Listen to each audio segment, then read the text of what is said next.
warahmatullahi wabarakatuh. Waalaikumsalam Alhamdulillahirabbil alamin. wabarakatuh. Nahmaduhu nasta'inuhu wa nastaghfiruh. Wa na'udzu billahi min shururi anfusina wa min sayyiati a'malina. Man yahdihillahu fala mudilla lahu wa man yudlilhu fala hadiya lahu. Asyhadu an la ilaha illallah wahdahu la syarika lahu wa asyhadu anna Muhammadan abduhu wa rasuluh la nabiyya ba'dahu.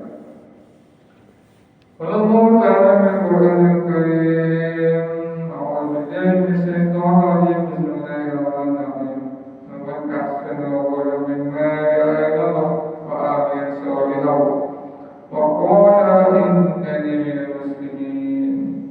قال رسول الله صلى الله عليه وسلم من أحيا سنتي فقد أحبني من أحابني كان معي في الجنة. Subhanallah. Alhamdulillahirrahmanirrahim. Puji syukur Allah Subhanahu wa ta'ala masih diberi nikmat yang mana nikmat Allah ini tak bisa kita hitung.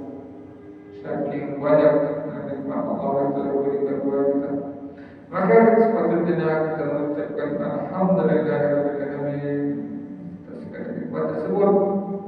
Yang paling tinggi adalah nikmat iman dan Islam, sehingga subuh ini Allah perkenankan abdi dengan kita melaksanakan perintahnya, yakni sholat secara berjamaah.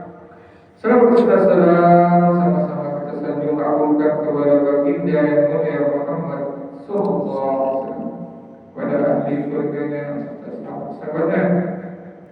Semoga kita semua kelak di yaumil akhir mendapatkan syafaat. Amin ya rabbal alamin.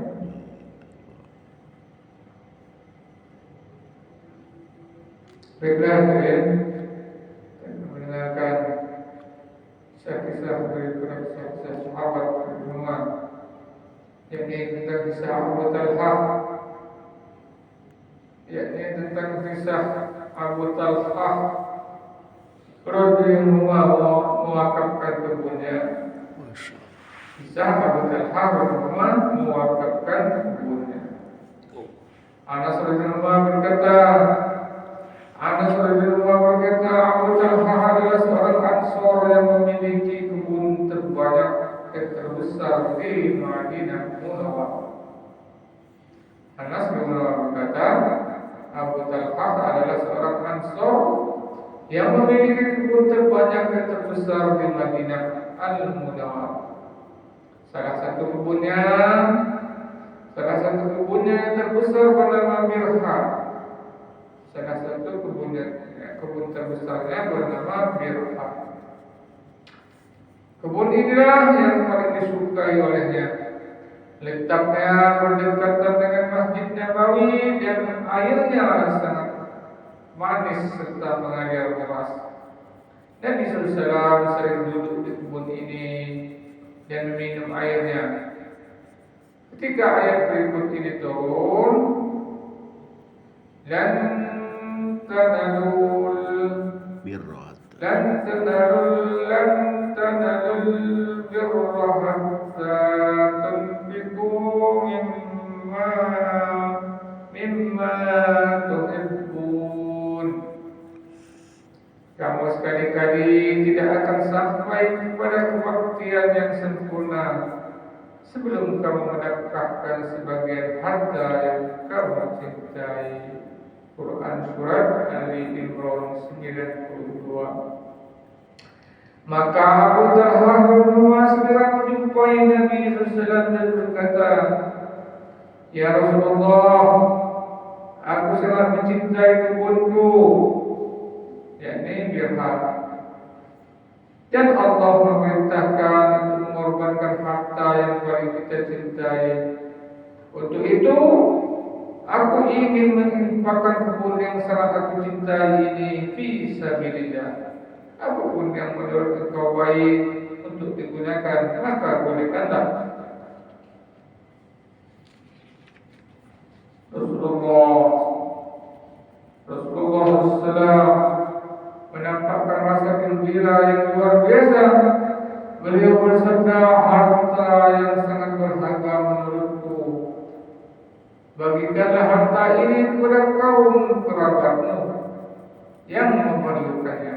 Kemudian Abu Talhah bin Umar membagikan hartanya itu kepada sanak saudaranya.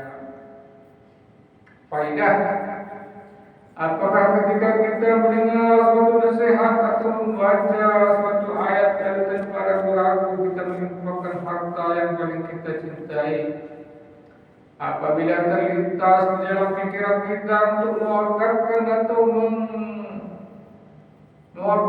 atau menginfakkan sesuatu, itu pun setelah berputus asa untuk hidup atau dengan niat agar ahli waris tidak mendapatkan bagian karena marah kepada mereka.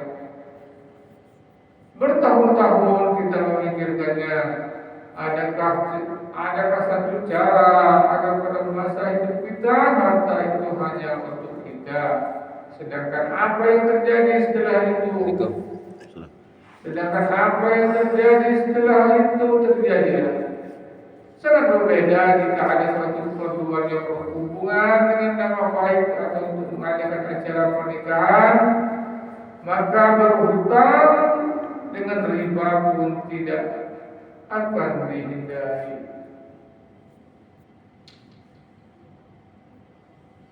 Kisah yang lain yang kisah Abu Zar rumah memperingatkan pelayannya. Kisah Abu Zar rumah memperingatkan pelayannya. Abu Zar al-Ghafari rumah adalah seorang sahabat yang masyhur dan seorang ahli zuhud. Kisah keislamannya telah diceritakan dalam bab 1 kisah kelima. Ia tidak pernah mengumpulkan harta, juga tidak menyukai orang yang menumpuk harta.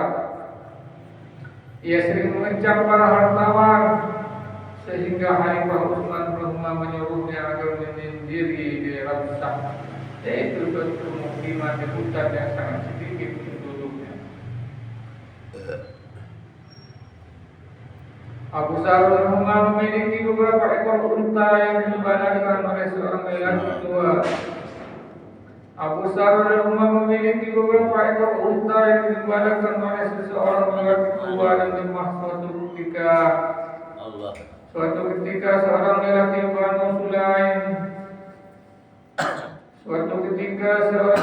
Banu Sulaim datang kepadanya dan menyampaikan keinginannya. Aku ingin berkhidmat kepadamu agar dapat mengambil manfaat dari pelajaran darimu. Aku siap mengembalakan unta-untamu agar dapat mengambil berkah darimu. Jawab Abu Zar, temanku adalah yang siap mentaatiku. Jika engkau bersedia mentaatiku, tinggallah bersamaku. Jika engkau tidak mendengar ucapanku, aku tidak memerlukanmu. Lelaki dari Banu Sulaim itu bertanya, ketaatan manakah yang engkau maksudkan? Ia berkata, jika aku menyuruhmu menyedekahkan hartaku, hendaknya engkau langsung memilih hartaku yang terbaik. Kata laki-laki itu, aku siap menerimanya. Maka tinggallah pemuda itu bersamanya. Selanjutnya pemuda itu bercerita, pada suatu hari seseorang memberitahu bahwa ada beberapa orang yang tinggal di dekat mata air dalam keadaan darurat dan sangat membutuhkan makanan. Maka ia menyuruhku, ambilkan seekor unta. Selanjutnya aku pergi melihat unta yang terbaik. Ternyata ada seekor unta yang sangat bagus, harganya mahal dan sangat penurut jika ditunggangi. Sesuai dengan janjiku bahwa aku akan memilihkan pemberian yang terbaik, maka aku bawakan unta itu padanya. Namun kemudian hatiku mengatakan bahwa unta itu terlalu bagus untuk diberikan kepada orang-orang miskin itu sebagai makanan. Tuanku dan orang-orang yang berhubungan dengannya sangat membutuhkan unta ini. Aku segera mengembalikan unta itu dan kuambil seekor unta betina yang derajatnya di bawah unta dan merupakan unta terbaik di bawah unta pertama. Lalu untuk itu aku bawa kepadanya. Setelah melihat unta yang aku bawa, ia berkata kepadaku, engkau telah mengkhianatiku. Aku memahami maksudnya. Maka segera aku kembali mengambil unta yang terbaik tadi. Lalu aku bertanya kepada orang-orang di sebelahnya, Apakah ada dua orang di antara kalian yang siap bekerja kepada Allah? Dua orang berdiri menyatakan kesediaannya. Abu Zar bin Umar berkata kepada mereka, sembelihlah unta ini dan potong-potonglah sebanyak rumah warga di sekitar mata air. Lalu bagikan di setiap rumah. Dan rumah Abu Zar termasuk dalam hitungan yang memalukan, memperoleh bagian yang sama dengan yang lain. Setelah memberi petunjuk pembagian daging tersebut, ia memanggilku. Aku telah menyuruhmu akan memilih benda yang terbaik untuk disedekahkan, tetapi engkau dengan sengaja atau tidak telah mengingkarinya. Tidak mengapa jika engkau memang lupa. Jawabku, sebenarnya aku tidak lupa. Pada mulanya aku telah memilih unta yang terbaik tadi, tetapi hatiku berkata bahwa unta itu paling baik dalam bekerja dan engkau sangat memerlukannya. Karena itulah aku tinggalkan unta itu. Aku berkata, benarkah engkau meninggalkannya untuk keperluanku?